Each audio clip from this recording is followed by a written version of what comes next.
La communauté juive s'apprête donc à fêter Pessah, un Pessah qui aura cette année encore un caractère particulier, marqué du sceau de la crise sanitaire.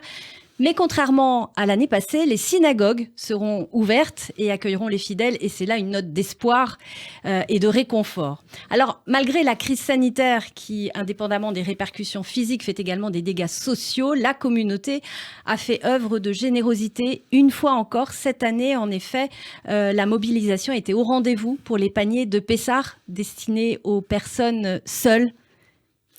Oui, merci de me donner l'occasion d'en parler.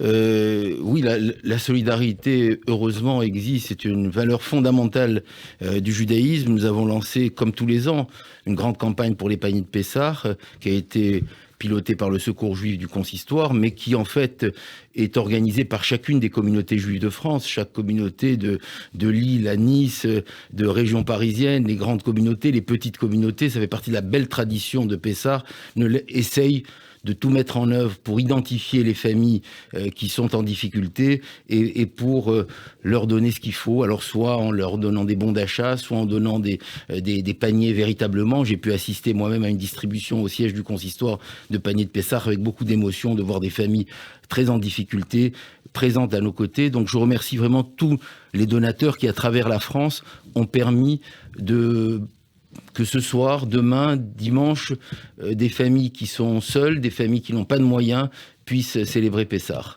Alors, en un mot, quel est l'état de la communauté aujourd'hui, en cette période très anxiogène pour tout le monde ? Des retours que vous avez du terrain. L'état de la communauté, c'est l'état de la société, mais c'est aussi l'espoir, comme vous l'avez dit. À la veille de cette fête de Pessah, nous étions il y a quelques jours dans l'inquiétude de ce qu'allait annoncer le Premier ministre concernant nos synagogues. On a le souvenir ému d'il y a un an, à la même période. Nous étions à la veille de Pessah. Je me souviens des messages que je lançais à la communauté avec douleur, parce qu'on comptait les personnes mortes, on comptait les malades, on était dans une période difficile, et puis on savait qu'on allait être confiné à la maison pendant toute cette période de fête. Là, c'est un petit peu différent, puisque nous allons pouvoir être à la synagogue, recevoir dans un cercle très limité un peu nos familles. Donc il y a un peu d'espoir qui est là.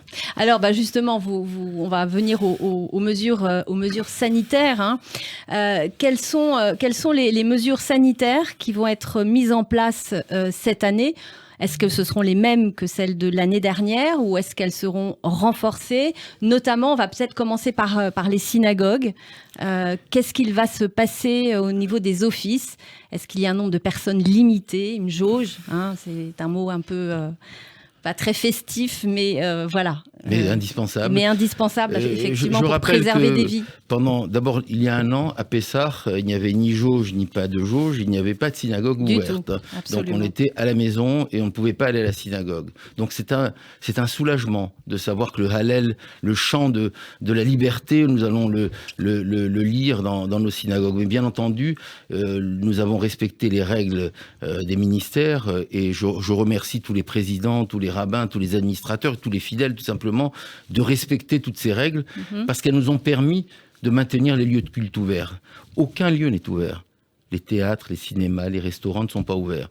La rigueur des protocoles que nous avons appliqués depuis le début a permis aux différents ministères avec lesquels nous travaillons de laisser les lieux de culte ouverts. Et donc il faut qu'on tienne compte de cette dérogation qui nous est accordée. Alors oui, c'est un siège sur 3, une rangée sur 2, ne peuvent s'asseoir les uns à côté des autres que les membres d'une même maison, les masques, les gels. Et vraiment, je demande à toute notre communauté la plus grande rigueur dans l'application de ces règles. Nous sommes en confinement, c'est-à-dire que tous les Français sont en confinement. Il faut que nous puissions faire la fête, mais dignement et dans le respect de notre société.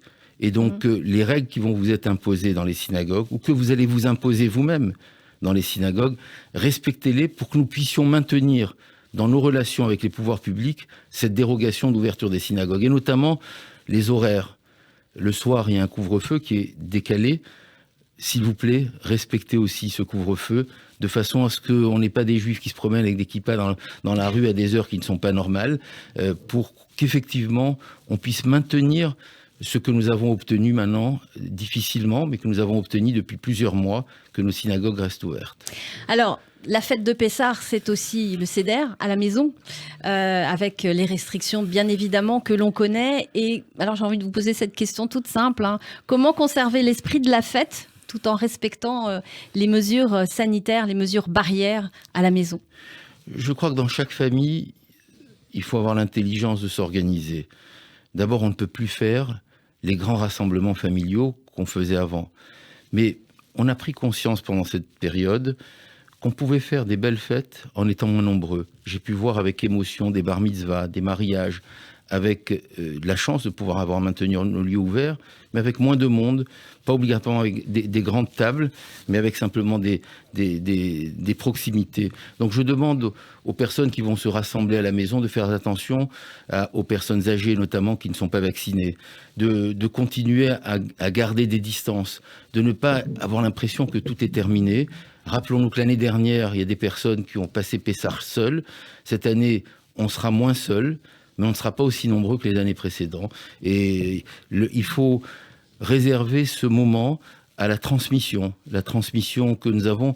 La beauté du judaïsme français, je le dis avec beaucoup de répétitions, c'est que les grands-parents sont souvent d'origines diverses, sont des grands-parents ashkénazes, des grands-parents séfarades, et donc il faut transmettre aux petits-enfants toutes ces traditions et ces belles traditions dans cette table du Seder de Pessah, en faisant bien sûr très attention en fonction de chaque famille, des cas qui l'ont eu, qui n'ont pas été vaccinés, et en gardant effectivement le maximum de précautions. Alors on rappelle aussi que comme tous les ans, le consistoire met gracieusement à disposition de tous les informations nécessaires pour faciliter l'organisation de la fête de Pessah, avec notamment un guide téléchargeable. C'est sur le site du consistoire. Vous pouvez nous en dire deux mots? Oui, il y a, vous savez, la tradition de Pessah, c'est qu'il y a une rigueur absolue sur le Hametz. Donc nos rabbins, sous l'égide du Grand Rabbin de Paris, travaillent pour mettre un guide des médicaments, un guide des produits qui sont autorisés, qui permettent de faire attention à tout ce que nous pouvons manger. Ensuite, un guide de toutes les règles, avec des règles un peu plus contraignantes cette année à cause du Shabbat qui précède Pessah. Donc il y a un certain nombre de règles qui sont là. Et puis, au-delà de ça, sur le site, il y a le pouvoir de vente qu'on peut télécharger. Il y a toutes ces règles qui nous permettent d'être là. Et je voudrais revenir sur l'esprit de cette soirée de Pessah. Alors Joël Mergui, justement, en une minute, puisqu'il nous reste peu de temps, le message, je pense que vous vouliez y venir, que vous voulez délivrer aux auditeurs qui nous écoutent et à travers eux, à l'ensemble de la communauté juive, en ce dernier Shabbat, avant la fête de Pessah, le Shabbat Hagadol. Oui, Shabbat Hagadol. Je voudrais simplement qu'on se souvienne que l'année dernière, on était chacun chez soi et que cette année, on a la chance d'être ensemble. Il faut qu'on en profite. Nos synagogues sont ouvertes et la tradition de Pessah, c'est la pédagogie. C'est la fête de la pédagogie, la fête de la transmission et la fête de la tolérance. Ressouvenons-nous des 4 enfants du Seder, où il y a à la fois celui qui sait tout et celui qui ne sait rien, celui qui adhère à tout et celui qui se révolte pour tout. Et la force du judaïsme, c'est de réunir tout le monde.